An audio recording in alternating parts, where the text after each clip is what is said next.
শুভেচ্ছার স্বাগতম। মার্কা কি আছে? কোন সে মার্কা? হরে কৃষ্ণ হরি বল দাড়িপাল্লা টাইনে তোল। জামায়াতে ইসলামের এমন স্লোগান আগে কেউ কখনো শুনেছেন? যেহেতু শোনেননি সেহেতু চমকেই তো ওঠার কথা, কারণ এমন জামায়াতে ইসলামকে কেউ তো কখনো কল্পনাই করেনি। কিন্তু বাস্তবতা হলো খুলনা ১ বটিয়াঘাটা দাকোপ আসনে আগামী জাতীয় নির্বাচনের জন্য জামায়াতে ইসলামী যাকে মনোনয়ন দিয়েছে তার নাম কৃষ্ণ নন্দী। দাড়িপাল্লা, নন্দী বাবুর, ইউসুফ ভাইয়ের, হিন্দু ভাইদের, ওই মুসলিমের। আপনি জামায়াতে ইসলামের কোন পর্যায়ের সদস্য? আমি জামাত ইসলাম ডুমুরিয়া উপজেলা সনাতন শাখার সভাপতি। আপনারা যার কথা শুনলেন তার নাম কৃষ্ণ নন্দী। খুলনা ১ আসনে আগামী জাতীয় নির্বাচনের জন্য জামায়াতে ইসলামী তাকে মনোনয়ন দিয়েছে। চমকে ওঠার মতো খবর বটে, কারণ জামায়াতে ইসলামীকে তো এই দেশের মানুষ ইসলাম ধর্মভিত্তিক একটি রাজনৈতিক দল হিসেবেই চেনে। সেখানে এমন মনোনয়ন একটা নতুন ইতিহাস তৈরি করলো, সেটা বলাই যায়। আমি এই জামাতের সাথে 2003 সাল থেকে জামাতের রাজনীতির সাথে জড়িত। 2003 সাল থেকে 2003 সাল থেকে এইটা একটা সাহসের ব্যাপার না? বাংলাদেশে তো কনসেপচুয়ালি হচ্ছে যে এরকম কেউ চিন্তাই করে না। অবশ্যই অধ্যাপক মিয়া গোলাম পরের হাত ধরে 2003 সালে আমি যোগদান করি। সেই ধরেই আমি জামাত ইসলামে আসি।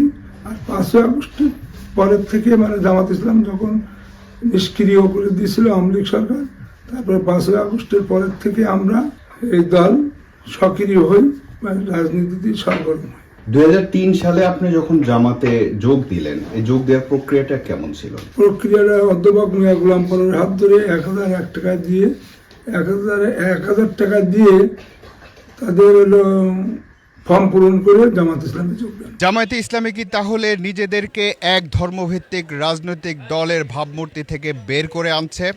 কৃষ্ণ নন্দীর কাছে অনেক কিছু জানার আছে আমাদের। বাংলাদেশের মানুষ সবাই জানে জামায়াতে ইসলামী, তো সেই জায়গায় আপনি মানে অন্য ধর্মের হয়ে যেটা মানুষ চিন্তাই করে না, সেই জায়গায় আপনার এটা কিভাবে চিন্তা ভাবনাটা? জামাত ইসলামী কমিউনাল সাম্প্রদায়িক সম্প্রীতি বজায় রেখে এই দলের আদর্শ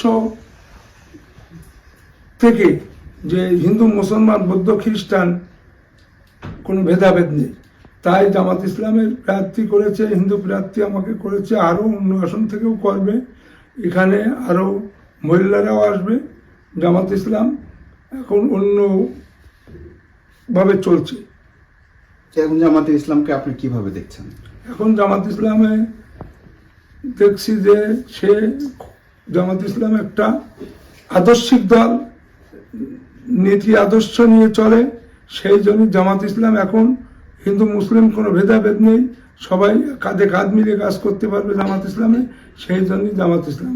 কৃষ্ণ নন্দীর এই মনোনয়নের মাধ্যমে জামায়াতে ইসলামী শুধু তার চিরচেনা চরিত্র থেকে বেরিয়ে আসার আভাসই দিল না, বরং বলা যায় পুরোপুরি বেরিয়ে এলো। কারণ জামায়াতের যে নীতি আদর্শ আর ভাবমূর্তির সাথে এই দেশের মানুষ পরিচিত, এই মনোনয়ন একেবারে তার বিপরীত। আপনি যে বলছেন এখন জামায়াতে ইসলাম অন্যরকম হয়ে গেছে, এই পরিবর্তনটা আপনি কবে থেকে দেখতে পাচ্ছেন?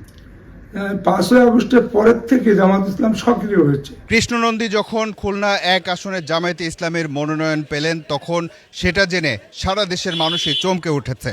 আমরা জানতে চাই এই আসনের ভোটাররা ব্যাপারটাকে কিভাবে নিচ্ছেন। জামাতে ইসলামের দাকব বটিয়াঘাটার মতন জায়গায় একজন হিন্দু প্রার্থী দিয়ে এটা একটা চমক। এখন দিছে তারা নমিনেশন সে করুক, অসুবিধা কি? মানে হিন্দু মানুষ তাকে নমিনেশন যখন দলের থেকে দিতে, সেটাই তাদের সিদ্ধান্ত চূড়ান্ত, এটা আমাদের তো কোনো বলার কিছু নাই। আমার কাছে জামাত বিএনপি ওইটা কোনো কারণ না, যে উপযুক্ত ব্যক্তি সেই ভোট পাবে। যে প্রতিদ্বন্দ্বী প্রার্থী এসেছে, এই প্রার্থীর বিষয়ে যে কথা বলতেই নয়, যে কিছু কিছু লোকের একটু অসন্তুষ্ট প্রকাশ করে।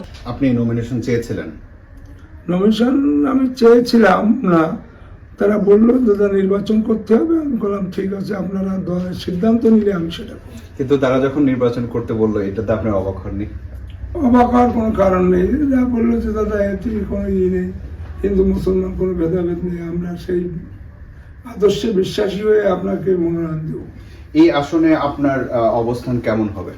এই আসনে আমার অবস্থা, মনে হয় আমার অবস্থা খুব ভালো হবে, যেহেতু আমি একজন হিন্দু মানুষ হিসাবে ওই আসনে আমাকে দিছে।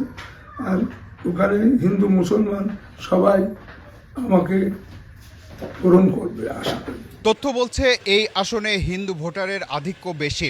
এবং নির্বাচনের ফলাফল নির্ধারণে তারা বড় ভূমিকা পালন করে। ইউসুফ মাওলানা 10টা বছর এই মাঠটা সে বানাই নিয়েছে। হুট করে যে ইউসুফ নন্দীর বাবুরে দেবে এটা আমরা কোনোদিন আদৌ স্বপ্ন করিনি। হিন্দু ভোটার বই এখন সমান মুসলিম ভোটার বাড়িছে। দুই থানা মিলে হিন্দু ভোটার বেশি আছে।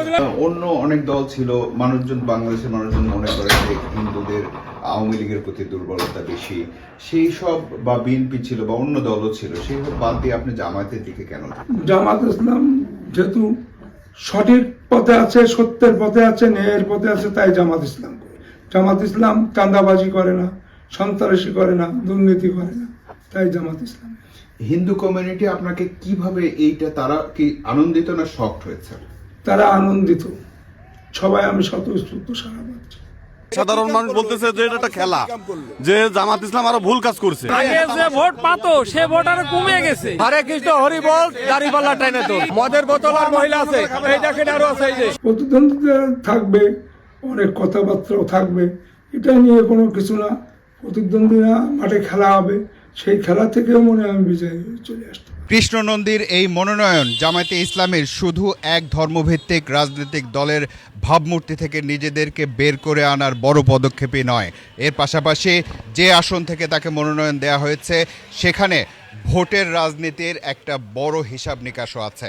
আপনার হিন্দু কমিউনিটির আরো কারা, মানে কেমন রেসপন্স, যে তারা জামাতের সাথে যোগ দিবে কিনা বা যোগ দিচ্ছে কিনা?